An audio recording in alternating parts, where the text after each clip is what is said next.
अस्सलामुअलैकुम रहमतुल्लाहि व बरकातुहू। मोहतरम सामीन हाज़रीन, आज हम आपको बताएंगे काला जादू, सिफली जादू, शैतानी असर और जिन्नाती असर, रिज़्क़ की बंदिश और घर में परेशानी, इन सब चीज़ों के काट क्या हैं और इन सब चीज़ों के ख़त्म करने का सबसे आसान तरीक़ा क्या है।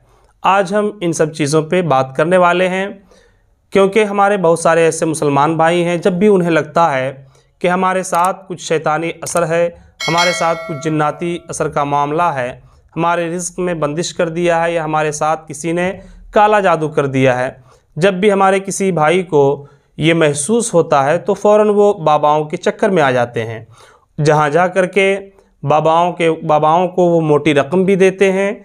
और कभी कभार ऐसा भी होता है कि मोटी रकम के साथ साथ वो अपने ईमान को भी गवा बैठते हैं, यानी वो पैसा भी देते हैं और अपने ईमान को भी गवाते हैं और उन बाबाओं के चक्कर में आके उन्हें कुछ फ़ायदा भी नहीं मिलता है। तो हम आज आपको बिल्कुल आसान तरीक़ा कुरानी अमल जो है आपको हम बताने वाले हैं। इंशाअल्लाह अगर आपने इस पे अमल कर लिया तो ख़ुद से आप जो है काला जादू को भी ख़त्म कर सकते हैं, शैतानी असर को भी ख़त्म कर सकते हैं और जिन्नाती असर को आप चुटकियों में ख़त्म कर सकते हैं, रिज़्क़ की बंदिश को भी आप खोल सकते हैं। लेकिन शर्त यह है कि आप हमारी इन बातों को, हमारी इस वीडियो को मुकम्मल ज़रूर देखें। और अगर आपने अभी तक हमारे इस चैनल को सब्सक्राइब नहीं किया है तो चैनल को ज़रूर सब्सक्राइब कर लें, ताकि जब भी मैं इस तरह की वीडियो लेकर के आऊँ तो सबसे पहले इसका नोटिफिकेशन आपके मोबाइल तक पहुँच जाए। तो मोहतरम सामीन व हाज़रीन, उसके चंद अमल हैं, उसके चंद तरीक़े हैं, तो आइए जानते हैं कि वो कौन कौन सा तरीक़ा है।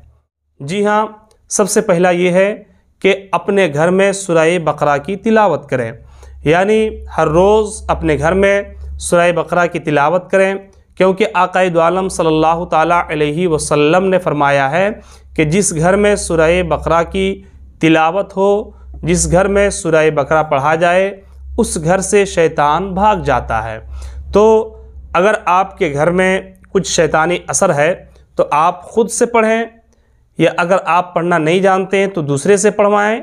लेकिन अगर आप पढ़ना जानते हैं तो बेहतर ये है कि आप ख़ुद से पढ़ें।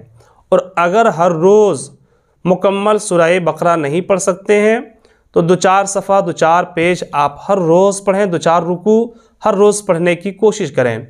और अगर किसी के साथ घर में ना हो बल्कि किसी के साथ शैतानी मामलात हो, शैतानी असर हो, तो जिनके साथ है अगर वो पढ़ा लिखा है तो उसे चाहिए कि वो ख़ुद हर रोज़ सूरह बकरा की तिलावत करे। और अगर वो पढ़ा लिखा नहीं है तो किसी पढ़ने वाले को बुला ले और हर रोज़ सूरह बकरा को सुने।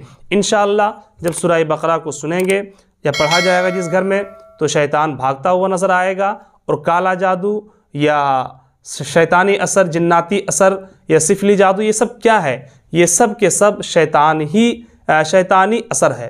तो आप जब अपने घर में सूरह बकरा की तिलावत करेंगे तो शैतान आपके घर से भागता हुआ नज़र आएगा।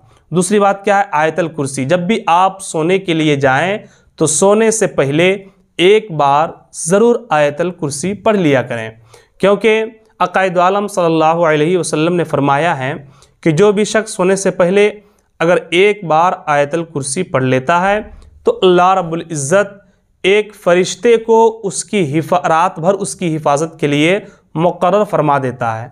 अब अगर आप किसी ऐसी जगह हों या किसी ऐसे घर में हों जहाँ पे आपको सोने में डर महसूस हो रहा हो या उस घर में शैतानी असर हो और आपको जो है ज़रर और नुकसान पहुँचने का अंदेशा हो, तो आप वहाँ पे एक बार आयतल कुर्सी पढ़ लें, फिर सो जाएं। रात भर जो है फ़रिश्ते आपकी हिफाजत करेंगे, ना शैतान आपको परेशान कर सकता है, ना जिन्नात आपको खलल डाल सकता है। इसलिए आप इस अमल को भी ज़रूर करें। तीसरी बात है कि नमाज की पाबंदी, यानी पंजगाना नमाज पढ़ें, क्योंकि जो नमाज पढ़ता है वो पाको साफ़ रहता है। और जब आप पाको साफ़ रहेंगे तो फिर शैतान आपके करीब नहीं आ सकता है। और जब आप नमाज़ पढ़ेंगे, और बिलखुसूस नमाज फ़जर की पाबंदी ज़रूर करें, क्योंकि जब आप नमाज फ़जर की पाबंदी करेंगे तो जो बंदा नमाज फ़जर को पढ़ लेता है तो फिर दिन भर वो अल्लाह की हिफाजत में चला जाता है। अब जो बंदा अल्लाह की हिफाजत में रहे ना उसे शैतान परेशान कर सकता है, ना जिन्नात परेशान कर सकता है, ना काला जादू के जद में आ सकता है, ना सिफली जादू के जद में वो आ सकता है, बल्कि वो तो अल्लाह की हिफाजत में है। उसे कोई भी सेहर जादू आसेब नहीं टच कर सकता है, क्योंकि उसने नमाज फ़जर को अदा कर लिया, और जिसने नमाज फ़जर को पढ़ लिया दिन भर वो अल्लाह की हिफाजत में चला गया। ये 3 चीज़ें हुई। चौथी है कि नापाक ना रहें, यानी हमेशा पाक व साफ़ रहें। अगर गुस्ल की हाजत हो जाए, नहाने की ज़रूरत पड़ जाए, तो आप फ़ौरन गुस्ल कर लें, क्योंकि जो नापाक रहता है तो शैतान ये सब तो नापाक है, वो सब जो है उसी के करीब रहता है। और अगर आप पाक व साफ़ रहेंगे तो फिर शैतान आपके करीब नहीं आ सकता है। इसलिए आप हमेशा अपने आप को पाक व साफ़ रखें। और 5वीं चीज़ क्या है कि जब सुबह बेदार हों तो बादे फ़जर की नमाज के बाद जो है आप आयतल कुर्सी पढ़ें और चारों कुल पढ़ें, यानी कुल या अय्युहल काफ़िरून और कुल हुवल्लाहु अहद और कुल अऊज़ु बिरब्बिल फलक और कुल अऊज़ु बिरब्बिन नास।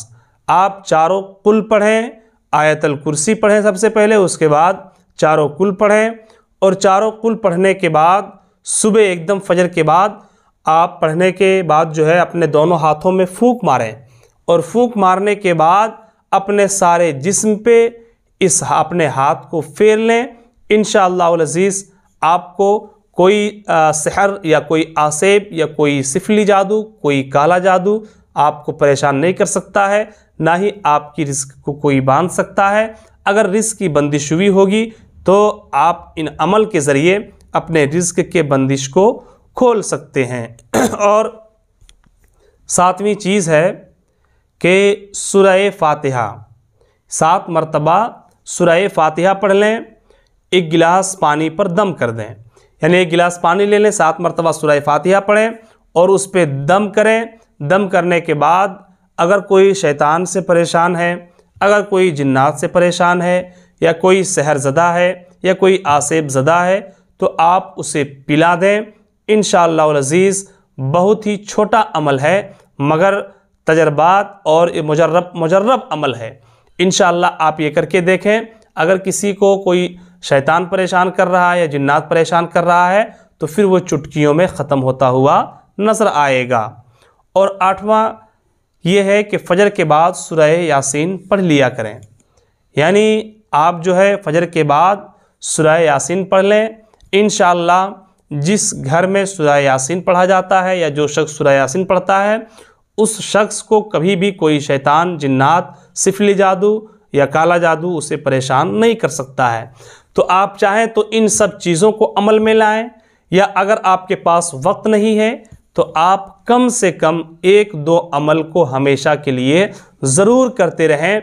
अगर आप इन अमल को अगर हमेशा के लिए 1 या 2 अमल को अपना लेंगे और हमेशा करते रहेंगे तो फिर इंशाअल्लाह अज़ीज़ आपको कोई भी सिफली जादू, काला जादू, कोई भी जिन्नात, शैतान परेशान नहीं कर सकता है, ना ही आपकी बंदिश, रिस्क की बंदिश कोई कर सकता है। और अगर इन सब चीज़ों से आप घिरे हुए हैं, यानी काला जादू से परेशान है, सिफली जादू से परेशान है, शैतानी असर है, जिन्नाती असर है, या कुछ भी ये सब मामलात है, सहर, आसेब वगैरह, जादू टोना वगैरह, अगर आप इन 8-7 अमल में से कोई 1 या 2 अमल आप कर लेंगे तो इंशाअल्लाह अज़ीज़ आपको कोई भी परेशान नहीं कर सकता है। मोहतरम सामीन, हमें उम्मीद है हमारी इन बातों को आप समझ चुके होंगे। आप अपने दोस्तों अहबाब तक इस वीडियो को ज़रूर शेयर करें ताकि वो लोग भी इस वीडियो से फ़ायदा हासिल कर सकें। अस्सलामु अलैकुम रहमतुल्लाहि।